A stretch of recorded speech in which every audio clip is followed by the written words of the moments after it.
Hello friends, welcome to மக்கள் சேவை channel. இன்றைக்கி நம்ம ஒரு சூப்பரான இன்ஃபர்மேஷன் பற்றி தான் பார்க்க போகிறோம். அதாவது தமிழகத்தில் சத்துணவுத்துறைக்கான வேலைவாய்ப்பு பார்த்தா அறிவிச்சிருக்காங்க. இப்போ இந்த வேலைக்கு யார் யாரெல்லாம் அப்ளை பண்ணலாம், இதுக்கு தேவையான எலிஜிபிலிட்டி என்ன, இதை பற்றின மொத்த இன்ஃபர்மேஷன் தான் இந்த வீடியோ பார்க்க போகிறோம். இந்த வீடியோ ஸ்கிப் பண்ணாமல் ஃபுல்லாக பாருங்கள். அது மட்டும் அல்ல, இந்த வீடியோ நிறைய பேருக்கு ஷேர் பண்ணுங்கள். வீடியோக்குள்ளே போகிறதுக்கு முன்னாடி வேலைவாய்ப்புக்குன்னு தனியாக நம்ம ஒரு சேனல் க்ரியேட் பண்ணியிருக்கோம். இந்த சேனலில் மாவட்ட வாரியாக வர எல்லா கவர்மெண்ட் ஜாப்ஸுமே ரெகுலராக அப்டேட் பண்ணிகிட்ருக்கோம்.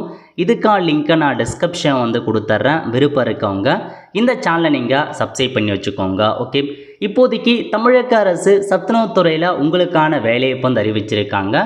8/4/2025 அன்னைக்கு புதிய ஒரு அரசாணையை வெளியிட்டிருக்காங்க. இன்னும் 2 நாட்களுக்குள்ள உங்களுக்கு இந்த வேலைவாய்ப்பு நிரப்ப சொல்லி இந்த ஒரு அறிவிப்பில் வெளியிட்டிருக்காங்க. ஸோ இப்போ யாரெல்லாம் அப்ளை பண்ணலாம், மாவட்ட வாரியாக எவ்வளோ வேக்கன்சி கொடுத்துருக்காங்க, அதை பற்றி ஃபுல்லாக நம்ம பார்த்துடலாம். ஓகே, அதாவது சத்துணவுத்துறையில் காலியாக உள்ள 8997 சமையல் உதவியாளர் பணியிடத்தை நிரப்ப சொல்லி இப்போதைக்கு தமிழக அரசு ஆல்ரெடி அரசாணையை வெளியிட்டாங்க. பட் அதற்கிணங்க இப்போ அந்த வேலைவாய்ப்பு சீக்கிரமாக நிரப்புங்க அப்படின்ன மாரி திரும்ப இந்த அரசாணையை கொடுத்துருக்காங்க. இந்த வேலைவாய்ப்பு நிரப்ப சொல்ல மாற்றுத்திறனாளிக்கு 4% இடஒதுக்கீடு வழங்கணும் அப்படின்ற மாரியும் கொடுத்துருக்காங்க. மேலும் மேற்கண்ட நியமனங்கள் தொடர்புடைய அரசாணைகள் இத்துடன் இணைக்கப்படுகிறது. மாவட்டங்களிடமிருந்து பெறப்பட்ட அறிக்கையின்படி எவ்வளோ வேக்கன்சி இருக்குது அதையும் அறிவிச்சிருக்காங்க. அதுக்கான அப்ளிகேஷன் ஃபார்மும் நாங்கள் அறிவிச்சிருக்கோம் அப்படின்றத சொல்லியிருக்காங்க. ஸோ இதன் மீது தனி கவனம் செலுத்தி உரிய காலத்திற்குள் சத்துணவு திட்டத்திற்கு சமையல் உதவியாளர் பணியிடங்களை நிரப்ப கேட்டுக்கொள்ளப்படுகிறது அப்படின்றத சொல்லிட்டாங்க. ஸோ விரைவில் பார்த்தா இன்னும் 2 நாட்களுக்குள்ள நிரப்ப போகிறோம் அப்படின்னு சொல்லியிருக்காங்க. வேக்கன்சிக்கான விவரம் கொடுத்துருக்காங்க பாருங்கள். அரியலூரில் 178 வேக்கன்சி இருக்குது, சென்னையில் 179 வேக்கன்சி, கோயம்புத்தூரில் 331, கடலூரில் 320, தருமபுரி 135, திண்டுக்கல்லில் 139, ஈரோடில் 139, காஞ்சிபுரம் 74, செங்கல்பட்டு 154, கன்னியாகுமரியில் 99, கரூரில் 206, கிருஷ்ணகிரி 732, மதுரை 448, நாகப்பட்டினம் 93, மயிலாடுதுறை 87, நாமக்கல் 321, நீலகிரி 119, பெரம்பலூரில் 7, புதுக்கோட்டை 345, ராமநாதபுரம் 187, சேலமில் 722, சிவகங்கையில் 427, தஞ்சாவூரில் 190, தேனியில் 106, திருச்சியில் 231, திருவள்ளூரில் 236, திருவாரூர் 163, இந்த மாதிரி பல மாவட்டங்களில் டோட்டலாக 8997 வேக்கன்சி கொடுத்துருக்காங்க. 38 மாவட்டங்கள்லையுமே வேலைவாய்ப்பு அறிவிச்சிட்டாங்க. ஸோ நல்ல ஒரு ஜாப் ஆப்பர்ச்சுனிட்டி, அப்ளை பண்ணுறவங்க தாராளமாக அப்ளை பண்ணிக்கோங்க. கைட்லைன்ஸ் பற்றி கொடுத்துருக்காங்க பாருங்கள். அதாவது சத்துணவு மையங்களில் நிரப்பப்பட உள்ள சமையல் உதவியாளர் பணியிடங்களை நேர்முக தேர்வு நடத்தி தேர்வு செய்வதற்கான ஒரு வழிகாட்டுதல் கொடுத்துருக்காங்க. ஸோ வேக்கன்சி பார்த்தா சொல்லிட்டாங்க இவ்வளோ வேக்கன்சின்னு. பதவியை பொறுத்த வரைக்கும் சமையல் உதவியாளர் பணியிடத்தை மட்டும்தான் இப்போதைக்கு எடுக்கிறாங்க. ஸோ எவ்வளோ சேலரி கொடுக்குறாங்க அப்படின்னு பார்த்தீங்கன்னா, உங்களுக்கு சிறப்பு காலமுறை ஊதியமாக பார்த்தீங்கன்னா 3000 ரூபாய் கொடுப்போம் அப்படின்னு சொல்லியிருக்காங்க. கல்வி தகுதி மற்றும் பிற தகுதிகளுக்கு 50% மதிப்பெண்களும், நேர்முக தேர்விற்கு 50% மதிப்பெண்களும் நிர்ணயம் செய்யப்பட்டுள்ளது அப்படின்னு சொல்லியிருக்காங்க. அதாவது நீங்கள் கல்வி தகுதியில் பெற்ற மற்றும் பிற தகுதிகளுக்கு 50% மதிப்பெண் எடுத்துக்கிறாங்க. அதேமாதிரி இன்டர்வியூவில் 50% மதிப்பெண் எடுத்து அதில் யார் ரெண்டுத்துலையுமே யார் அதிகபட்ச மதிப்பெண் எடுத்து ரிசர்வேஷன் அடிப்படையில் அவங்களுக்கு ஜாப் போகும் அப்படின்னு சொல்லியிருக்காங்க. விண்ணப்பம் செய்வோர் அனைவரும் கட்டாயம் தமிழில் சரளமாக எழுத படிக்க தெரிஞ்சவராக இருக்க வேண்டும் அப்படின்னு சொல்லியிருக்காங்க. ஸோ விண்ணப்பிக்க தேவையான தகுதி கொடுத்துருக்காங்க. இப்பணிக்கு பெண்கள் மட்டுமே விண்ணப்பிக்க இயலும்.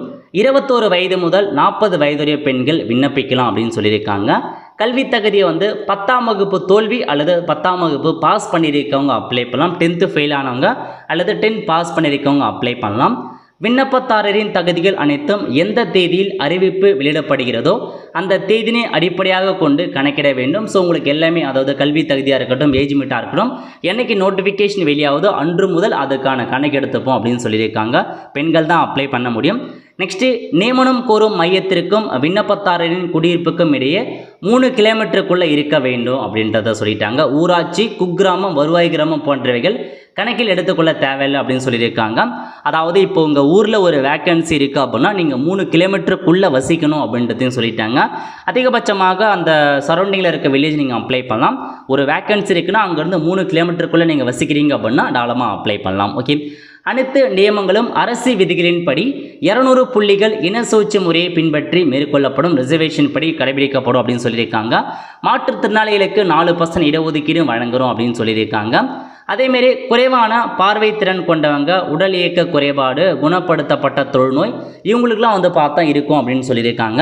நெக்ஸ்ட்டு இந்த சமையல் உதவியாளர் குறித்த இவ்வாணையரக வழிகாட்டுதல் படி எப்போக்குள்ளே இந்த வேக்கன்சி நிரப்பணும் அப்படின்னு பார்த்தீங்கன்னா, பத்திரிகை செய்தி வெளியிடுதல் 2 நாட்களுக்குள்ள பத்திரிகை செய்தி வெளியிட சொல்லியிருக்காங்க. அதாவது 8/4/2025 அன்னைக்கு அரசாணை கொடுத்துட்டாங்க. 2 நாட்களில் பத்திரிகை செய்தியில் அட்வர்டைஸ்மெண்ட் வரும் அப்படின்னு சொல்லியிருக்காங்க. அதிகபட்சமாக நாளைக்கு 2 டேஸ் அப்படின்னு பார்த்தீங்கன்னா 10ஆம் தேதி 10/4/2025 நாளைக்கு வந்து பார்த்தீங்கன்னா நியூஸ் பேப்பரில் அட்வர்டைஸ்மெண்ட் பண்ணிடுவாங்க. ஒவ்வொரு டிஸ்ட்ரிக்ட் வைஸாக கண்டிப்பாக அப்டேட் பண்ணிவிடுவாங்க.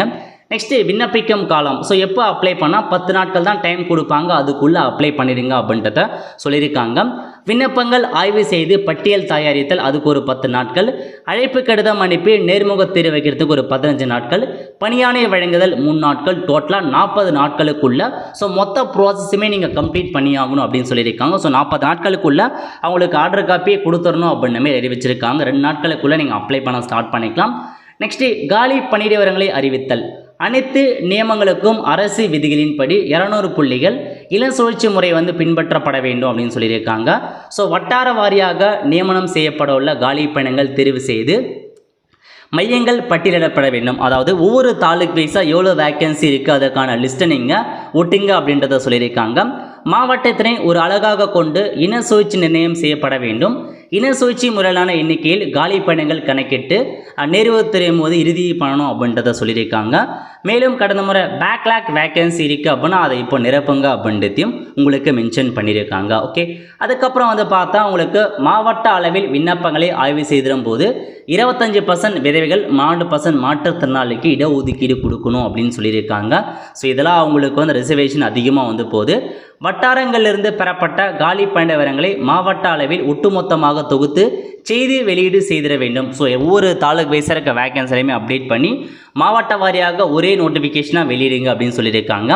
பெருநகர சென்னை மாநகராட்சியை பொறுத்த மட்டில் மேற்காணும் நடைமுறை பெருநகர சென்னை மாநகராட்சி கூடுதல் கல்வி அவளால் மேற்கொள்ளப்பட வேண்டும் அப்படின்றதையும் சொல்லியிருக்காங்க.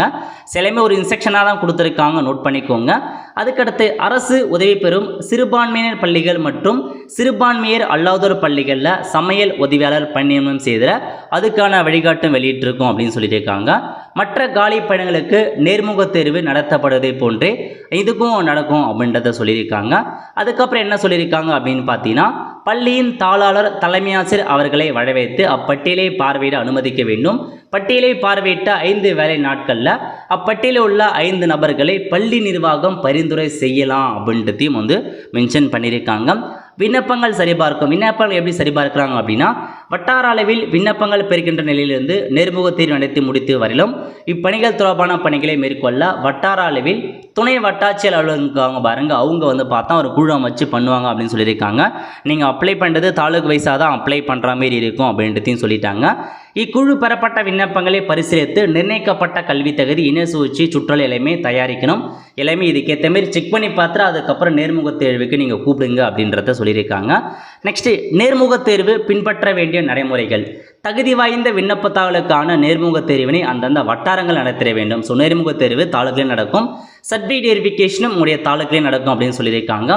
விண்ணப்பதாரர்களை நேர்முக தேர்வுக்கு அழைத்திடும் போது மைய வாரியாக பிரித்து தனித்தனியே நேர்முக தேர்வு பட்டியலின்படி அழைக்க வேண்டும். தனித்தனியாக அப்ளை பண்ண சொல்லியிருக்காங்க. தகுதி பெற்ற அனைத்து விண்ணப்பதாரர்களுக்கும் விடுதலின்றி நேர்முக தேர்வுக்கு அழைப்பானை வந்து அனுப்பி வேண்டும். நேர்முக தேர்வில் கலந்து கொள்வதற்கும் எல்லாருக்குமே குடிநீர் வசதி ஏற்படுத்தணும் அப்படின்னு சொல்லியிருக்காங்க. ஓகே, நேர்முக தேர்வு சென்னையை தவிர்த்து மீதி வந்து பார்த்தீங்கன்னா எங்கெங்கே நடக்குது, யார் யார் தலைமையில் நடக்குது அப்படின்றத சொல்லியிருக்காங்க. அதுக்கப்புறம் நியமன அலுவலர் யார், விண்ணப்பதாரர் மதிப்பீட்டு நெறிமுறைகள் என்ன, அதை பற்றிலாம் கொடுத்துருக்காங்க. நேர்முக தேர்வு குழு நேர்முக தேர்வு நடத்தும் போது விண்ணப்பதாரருடைய தகுதி என்ன, திறன் என்ன, பணியின் தன்மை ஆகியவற்றை கருத்தில் கொண்டு நேர்முக தேர்வுக்கு மதிப்பெண் அளிக்கணும் அப்படின்னு சொல்லியிருக்காங்க. ஃபைனலாக வந்து பார்த்தா இறுதிப்பட்டியல் தயாரித்து அதுக்கு வந்து போஸ்டிங் போடுவோம் அப்படின்றத சொல்லியிருக்காங்க. இதாங்க உங்களுக்கான பேசிக் இன்ஃபர்மேஷன். இதெல்லாமே அறிவிச்சிருக்காங்க, நோட் பண்ணிவிட்டு அப்ளை பண்ணுறவங்க அப்ளை பண்ணிக்கோங்க. மீது எல்லா இன்ஃபர்மேஷனுமே நம்ம வந்து பார்த்தாச்சு. விண்ணப்ப படிவத்தை சமர்ப்பிக்க கடைசி நாள் குறித்த விவரம் கட்டாயமாக இடம்பெற வேண்டும் அப்படின்னு சொல்லியிருக்காங்க. விண்ணப்ப படிவ மாதிரிகள் அனைத்து வட்டார வளர்ச்சி அலுவலகங்கள் மற்றும் மாவட்ட ஆட்சியரகங்களில் பலகையில் ஒட்டப்பட்டிருக்க வேண்டும் அப்படின்றதையும் சொல்லியிருக்காங்க. அதுக்கப்புறம் நெக்ஸ்ட் அப்படியே கீழே வந்தீங்க அப்படின்னு பார்த்தீங்கன்னா ஸோ டாக்குமெண்ட்ஸ் பற்றிலாம் கொடுத்துருப்பாங்க. அதாவது அஞ்சல் துறையின் மூலம் விண்ணப்பங்கள் அனுப்பப்படும் போது ஏற்படும் காலதாமலுக்கு துறை வந்து பொறுப்பேற்காது அப்படின்றதையும் சொல்லியிருக்காங்க. அஞ்சல் மூலமாக தான் நீங்கள் அனுப்புகிற மாரி இருக்கும். அதுக்கப்புறம் உங்களுக்கான மாதிரி விண்ணப்ப படிவம் இதுதாங்க. ஸோ சமீபத்தில் எடுக்கப்பட்ட பாஸ்போர்ட் சைஸ் ஃபோட்டோ ஒட்டிடுங்க. அப்புறம் நீங்கள் எந்த மாவட்டம், எந்த ஊராட்சி, எந்த விண்ணப்பிக்கும் பள்ளி, எந்த பள்ளிக்கு அப்ளை பண்ண போகிறீங்க, ஸோ விண்ணப்பதாரர் பெயர் என்ன, ஃபாதர் நேம் என்ன, இன்ஃபர்மேஷன். ஸோ கண்டிப்பாக நம்ம வந்து அப்ளிகேஷன் ஃபில் பண்ணுறத தனியாக வந்து பார்க்கலாம். ஸோ இதான் உங்களுக்கான மாடல் அப்ளிகேஷன் ஃபார்ம் இந்த மாதிரி தான் இருக்கும். ஸோ டேட்டு மற்றும் பிளேஸை மென்ஷன் பண்ணிட்டு விண்ணப்பதாரர் கையொப்பம் போட்டுருங்க. அதுக்கடுத்து என்னமான டாக்குமெண்ட் நீங்கள் சப்மிட் பண்ணுற மாதிரி இருக்குது அப்படின்னு பார்த்தீங்கன்னா டிசி கேட்டிருக்காங்க, பள்ளி மாற்று சான்று, 10th மார்க் ஷீட் கேட்டிருக்காங்க, குடும்ப அட்டை நகல், ஆதார் அட்டை நகல், ஜாதி சர்டிஃபிகேட். இந்த 5 டாக்குமெண்ட்ஸ் இருந்தாவே போதுமானது, நீங்கள் அப்ளை பண்ணிக்கலாம். ரெடியாக இருந்துக்கோங்க. இதுதாங்க உங்களுக்கான இன்ஃபர்மேஷன்.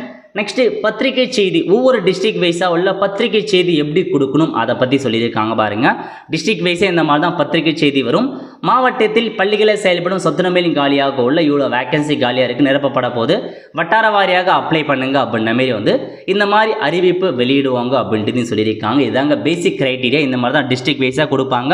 பட் தாலுக் வைஸாக உங்களுக்கான வேக்கன்சி நீங்கள் தெரிஞ்சுக்க சம்மந்தப்பட்ட தாலுக் ஆஃபீஸுக்கு தான் நீங்கள் போகிற மாரி இருக்கும். அதில் எந்த மாற்றமும் இருக்காது. ஸோ இப்போ அங்கன்வாடி எப்படி செலக்ட் பண்ணுறாங்களோ அதேமாரி தான் இதையும் வந்து பார்த்தா கொண்டு வர போகிறாங்க.